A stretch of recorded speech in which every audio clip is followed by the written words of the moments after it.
말씀은 열왕기상 2장 26절부터 35절까지의 말씀입니다. 아도니아가 죽은 후에 솔로몬은 그를 왕으로 함께 세우려고 했던 제사장 아비아달과 또 군대장관 요압을 제거합니다. 솔로몬은 먼저 제사장 아비아달을 고향인 아스돗으로 추방하면서 그에게서 제사장직을 파면하게 됩니다. 아비아달이라는 인물은 굉장히 다윗을 도와주었던 인물입니다. 그런데 후에 아도니아를 왕으로 세우려고 했던 잘못을 저질렀는데, 그래서 그는 그 일들 때문에 목숨을 건졌지만 그는 결국 고향으로 돌아가게 되었고 자신의 제사장직을 잃게 됩니다. 그리고 군사령관이었던 요압은 결국 분하야를 통해서 처형되게 되어지는 일이 일어나게 됩니다. 사실 이 둘을 제거하는 일은 솔로몬의 앞으로의 왕으로서의 통치에 반드시 필요한 일이었을 것입니다. 아도니아를 왕으로 세우려고 했던 이들이 남아있는 것이 사실 솔로몬의 통치에 도움이 되지 않는 것이죠. 이 둘의 제거는 결국 솔로몬의 왕권을 강화하는 일이었고, 또 한편으로는 다윗이 솔로몬에게 했던 유언을 지키는 일이기도 했습니다. 그런데 오늘 본문을 살펴보면 이 둘을 제거하는 일에 대해서 성경의 저자는 하나님의 뜻을 이야기하고 있다는 사실입니다. 아비아달의 추방은 그저 개인의 몰락이 아니라 하나님의 엘리 집안에 대한 심판을 이야기하고 있습니다. 아비아달은 엘리의 자손이었습니다.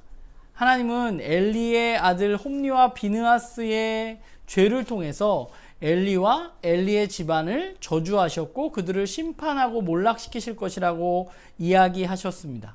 그리고 홈리와 비느하스는 전투에서 죽었고 엘리도 죽음을 당하게 되었죠. 그런데 오늘 이제 이 아비아달의 파면으로 인해서 엘리 집안의 제사장직이 완전히 끝나게 되는, 하나님의 말씀이 성취되어지는 일이 일어난다고 저자는 우리에게 말하고 있는 것이죠. 또한 요압에 대한 죽음도 마찬가지입니다. 왕권을 강화하기 위해서 요압을 죽은 것이 아니라 요압의 죽음은 결국 요압이 자신보다 선하고 의로웠던 두 사람 아브넬과 아마사를 죽인 일에 대한 심판이라고 이야기하고 있습니다. 자신의 욕망과 복수를 위해서 까닭없이 흘린 피에 대해서 하나님은 심판하고 계시다는 사실을 드러내고 있는 것이죠. 이제 솔로몬에 의해서 하나님의 약속이 이루어지고 하나님의 악에 대한 심판이 이루어졌다고 오늘 저자는 우리들에게 말하고 있는 것입니다. 우리가 살아가면서 우리의 삶에 일어난 일들을 어떻게 바라보느냐 하는 것은 굉장히 중요하다는 생각을 하게 돼요. 오늘 이야기가 누군가에게는 매우 정치적인 이야기로 보여질 수도 있습니다. 왕권 확립을 위해서 왕이 자신에 반대하는 세력들을 제거하는 이야기로 받아들여질 수도 있는 이야기이죠. 그러나 하나님의 백성은 이 일을 다른 관점으로 바라보는 사람들입니다. 아비아달의 파면은 엘리의 집안에 대한 하나님의 심판 약속이 이루어진 것으로 보고 있고, 요압의 죽음은 무고한 피를 흘린 이에 대한 하나님의 심판으로 이야기되어지고 있습니다. 이것이 하나님의 백성의 삶 가운데 이루어지는 일들을 바라보고 평가하는 모습입니다.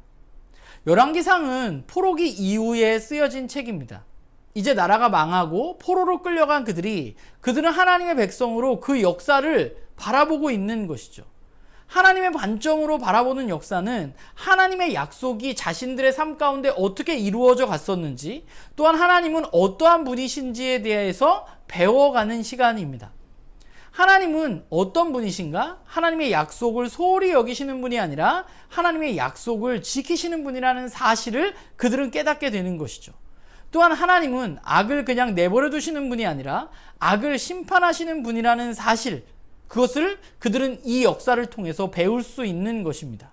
그렇기 때문에 이렇게 역사를 바라보는 이들은 이제 하나님이 악을 그냥 내버려 두시지 않는 분이라는 사실을 바라보면서 자신들의 삶이 악에 머물러 있지 않고 하나님의 뜻을 행하는 쪽으로 그들의 삶이 가야 한다는 사실을 깨닫게 되는 것이고, 또한 그들은 하나님이 약속을 지키시는 분이라는 사실을 깨달았기 때문에 하나님이 자신들에게 주신 약속을 붙들고 살아갈 수 있는 것이죠. 우리도 마찬가지인 것 같아요. 우리도 오늘 우리들의 삶을 살아가면서 우리들의 삶에 일어나는 일들을 우리는 어떻게 바라보고 있는가 하는 것이 매우 중요합니다. 그냥 우리들의 삶에 일어나는 일들을 그냥 사라져버리는 일들이 아니라 그 일들 가운데 하나님이 원하시는 것은 어떤 것인지 깨달아가서 나의 삶을 바라보고 나의 삶을 하나님의 뜻에 맞춰가는 일이 우리 가운데 필요한 것이죠. 오늘 말씀을 보면서 우리도 마찬가지로 배우는 것 같아요. 하나님이 약속을 지키시는 분이고 악을 심판하시는 분이라는 사실, 악을 그냥 내버려 두는 분이 아니라는 사실을 우리는 알 수 있습니다. 바라기는 저와 여러분이 악이 아니라 하나님의 뜻을 깨달아서 하나님의 뜻, 선을 행하는 그런 우리들이 되어지기를 주님의 이름으로 간절히 부탁을 드립니다.